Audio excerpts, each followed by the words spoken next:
Hello बच्चों, मैं अंकित आप सभी का स्वागत करता हूँ। बच्चों, कल हमने पढ़ा था कि वर्णमाला में कितने अक्षर होते हैं और किस विद्वान ने कितने अक्षर माने हैं। कल हमने यही पढ़ा था शायद, है ना।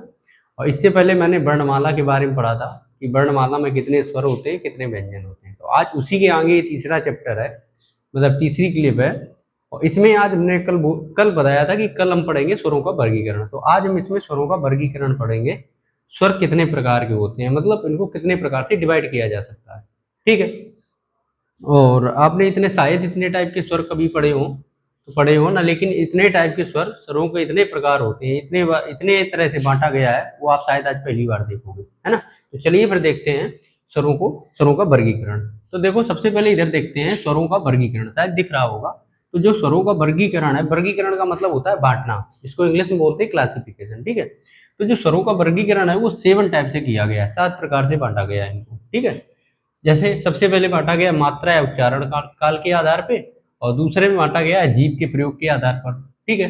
और तीसरे बांटा गया मुख द्वार के खुलने के आधार पर। और चौथा कौन टाइप बांटा गया है, ओंठों के स्थिति के आधार पर। ठीक है, वाइस क्लियर आ रही ना। और हवा, और जो पांचवा टाइप बांटा गया है हवा के नाक व मुंह से निकलने के आधार पर। ये मतलब स्वरों को बांटा गया है, वर्गीकृत किया गया है। और 6 नंबर प्राणत्व के आधार पर, और 7 नंबर घोषत्व के आधार पर। तो इस तरह स्वरों को जो वर्गीकरण किया गया है वो 7 टाइप से किया गया है। अब रही बात, इनको एक एक करके जब हम समझेंगे ना तो सारी चीजें क्लियर हो जाएंगी। प्राणत्व क्या होता है और घोषत्व क्या होता है, और ओठों के आधार पर, स्थिति के आधार पर कैसे स्वर वर्गीकरण किए गए हैं। मतलब सबको एक एक टाइप डेली हम डिस्कस करेंगे। और एक दिन में तो सारे टाइप डिस्कस नहीं हो पाएंगे, क्योंकि क्लिप लंबी हो जाएगी तो फिर हमें देखने में भी दिक्कत होगी और मन भी उब जाएगा। ठीक है। तो आज इसको हम जब देखेंगे, हर एक टाइप को हम हर एक दिन देखेंगे। ठीक है। और इसको टिक से भी समझेंगे जो हमें याद भी बनी रहे। तो आज सबसे पहले हम देखेंगे मात्रा या उच्चारण काल के आधार पर। ठीक है। तो आ जाइए, चलिए देखते हैं इसको। तो मात्रा या उच्चारण काल के आधार पर यहाँ पे जो स्वरों को है 3 प्रकार से बांटा गया है। मतलब उच्चारण का मतलब होता है बोलने के आधार पर। स्वरों को जब बोलते हैं, एक तो कोई बात बोलते हैं धीमे से बोल देते हैं, जल्दी बोल देते हैं, तो वो क्या हो जाती है, धीमे हो गई, वो जल्दी हो गई। तो जब धीमे कोई बात बोलते हैं ना, धीमे का मतलब जब कोई बात जल्दी बोलते हैं तो जल्दी वर्ड निकल आता है। तो जिन वर्ड को बोलने में कम समय लगता है, अब अगर वो वर्ड स्वर है तो उनको हस्वर कहते हैं। तो इसी तरह जो हमारे हैं, जो स्वर हैं, इनको उच्चारण काल के आधार पर 3 तरह से बांटा गया है। उच्चारण काल तो समझ गए होंगे, बोलने के आधार पर।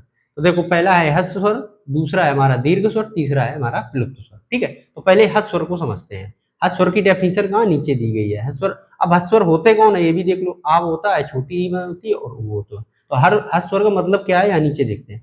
जिनके उच्चारण में कम समय या एक मात्रा वाले होते हैं वो क्या होते हैं, हस्व स्वर होते हैं। मतलब जिनके उच्चारण में मतलब कम समय लगता है, जिनके उच्चारण में कम समय लगता है, या एक मात्रा वाले जो स्वर होते हैं वो हस्व स्वर होते हैं। अब जैसे एक मात्रा वाले क्या, जैसे आ है, आ में देखते हैं कि आ में देखो सिंगल आ है। ठीक है। जो ये आ है ये सिंगल आ है, और सिंगल आ में देखा होगा छोटा आ, छोटा आ में देखो एक ही मात्रा होती है, छोटा आ से एक, तो इसलिए ये एक मात्रा वाला बोला गया। और दूसरी बात ये है, आ जो बना है हमारा सिंगल आ प्लस ए से बना है ना, तो इसलिए ये हमारा एक मात्रा वाला हो गया। ठीक है। और ऐसे ई भी हमारे देखो, छोटी ई की मात्रा ऐसे होती, इससे केवल एक ही अक्षर तो आई बनता है, तो इसलिए क्या हो गया, सिंगल मात्रा वाला हो गया। छोटा ऊ से यू बनता है, देखो अंग्रेजी का केवल एक ही यू तो बनता है, तो ये क्या हो गया, एक मात्रा वाला हो गया। तो एक मात्रा वाला स्वर बोल दो, या तो जिनके उच्चारण में कम समय लगे वो बोल दो। तो जिनके उच्चारण में कम समय लगे या एक मात्रा वाले जो वर्ड होते हैं वो हस्वर होते हैं, एक मात्रा वाले स्वर जो होते हैं वो हस्वर होते हैं। ठीक है। इनको टिक से भी समझेंगे, साइकिल इसीलिए बनी है। दूसरा जो होता है हमारा दीर्घ स्वर होता है। दीर्घ स्वर कितने होते हैं, 1 2 3 4 5 6 7, है ना, 7। तो ये 7 जो होते हैं वो दीर्घ स्वर होते हैं। अब दीर्घ स्वर की डेफिनेशन क्या है, जिनके उच्चारण काल में हस्त स्वर से ज्यादा समय लगे, या 2 मात्रा वाले स्वर जो होते हैं वो दीर्घ स्वर कहलाते हैं। मतलब जिनके उच्चारण में हस्त स्वर से ज्यादा समय लगे। जैसे इसको आ बोल दिया, देखो कम समय लगा। अब जब इसको बोलो आ, तो देखो आ से 2 गुना समय लग रहा है, तो इसलिए डबल समय लग रहा है। इसको बोलने में और इसको बोलने में, इसमें डबल समय लग रहा है। और ये दो मात्रा से मिलके भी बना है। इसमें 2 मात्राएं। अब 2 मात्रा कैसी, देखो आपने उदाहरण देखो, ये सब दीर्घ स्वर है। अब जैसे बड़ा आ है, बड़ा आ में देखो 2 मात्राएं, 2 मात्रा कैसी, देखो आपने देखा होगा बड़ा आ की मात्रा से क्या बनता है, डबल ए। तो डबल ए कब बनेगा, जब 2 मात्रा होंगी तभी तो बनेगी। तो यहाँ से हमें पता चलता है ये 2 मात्रा वाला है। और ऐसे भी कर सकते हैं, आ प्लस आ, है ना, आ प्लस आ, तो मतलब ये दो अक्षरों से मिलके बना है बड़ा आ, ठीक है। और ई ऐसे आ प्लस ई, आ प्लस ई, ये दो देखो स्वरों से मिलके बनी है बड़ी ई, तो ये क्या हो गई, ई हो गई। समझ में आ रही बात? तो इसलिए ये दो अक्षरों से मिलके बने, तभी देखना इसमें डबल अक्षर बनते हैं। जैसे बड़ी से क्या बनता है, डबल ई बनती है। अब देखो यहाँ पे डबल डबल बॉबिल आ रहे हैं, डबल बॉबिल का मतलब है दो मात्रा वाली, तो इसलिए इसको दीर्घ स्वर बोला जाता है। और दीर्घ स्वर बोल दो, या तो इनको क्या बोल दो, दो मात्रा वाले स्वर बोल दो, तो उनको क्या कहते हैं, दीर्घ स्वर कहते हैं। आई होप बात समझ में आ गई होगी। अब जो दो मात्रा वाले स्वर होते हैं उन्हीं को दीर्घ स्वर कहते तो हैं, लेकिन इनको देखो बोलने में भी समय ज्यादा लगता है, समझ रहे हो, तो इसलिए ये हो गए दीर्घ स्वर। और ये डबल दो दो वॉवेल से मिलके तीसरा वॉवेल बना है। हर एक जो ये इसमें स्वर दीर्घ स्वर दिख रहे हो, ये जितने भी दीर्घ स्वर बने हैं इसमें दो स्वरों को जोड़ा गया तब एक ये तीसरा, जैसे औ है, ये जो औ है औ, ये आ प्लस ऊ से बना है, आ प्लस बड़े ऊ से, मतलब दो अक्षरों को मिला के बना है औ, आ प्लस बड़े ऊ तब बना है। आप क्या सोच रहे हो कि और डायरेक्ट बना, और डायरेक्ट नहीं बना है, तभी इसको डबल मात्रा वाले बोलते हैं, क्योंकि एक तो आ की मात्रा है, एक ऊ की मात्रा, इस तरह ये औ बना।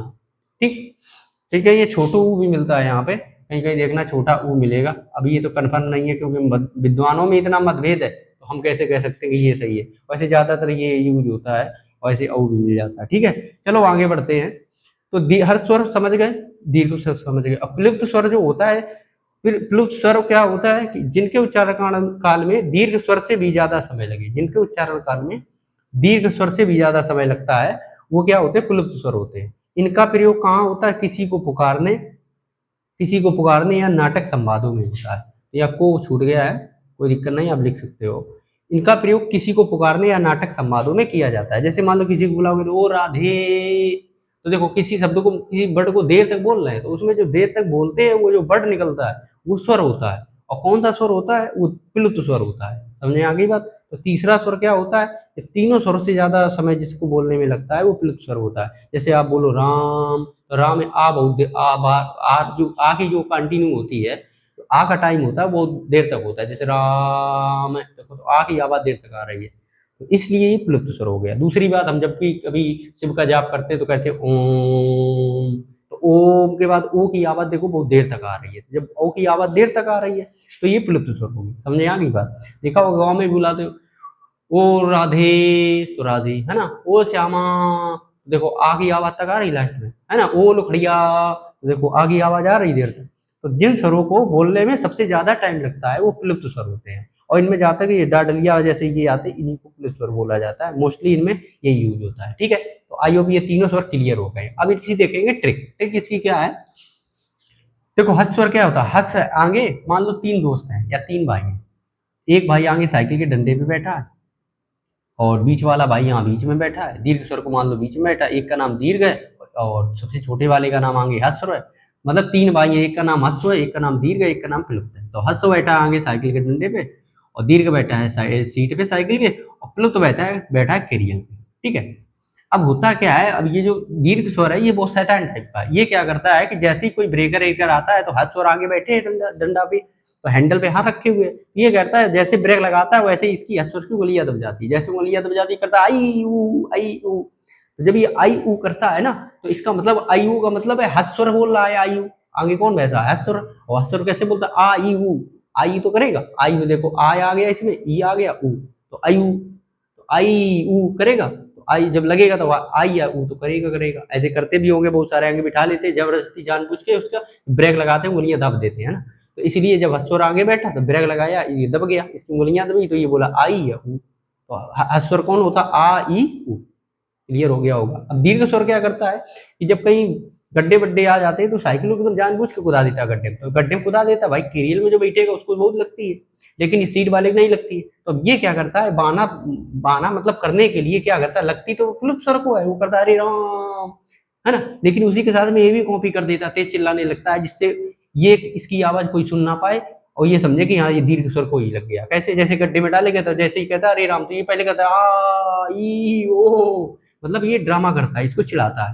तो आई वो कौन बोल रहा है, जो सीट पे बैठा है, और लग किसको जानबूझ के बहुत ज्यादा लगी है, प्लुप्त स्वर को। तभी तो आदमी जब तेज लगती तभी कहता है अरे भैया अरे राम, करता है ना ऐसे। तो ये हो गया हमारा प्लुप्त स्वर। तो तो आई होप आज समझ में आ गया होगा। तो ये हमारे उच्चारण काल के आधार पे इसका फर्स्ट टाइप हमने क्लासिफिकेशन कर दिया। बाकी ये जो बचे हैं डेली हमें हर एक टाइप को क्लासिफिकेशन करेंगे। ठीक है, तो इसको जरूर देख लेना। Thank you.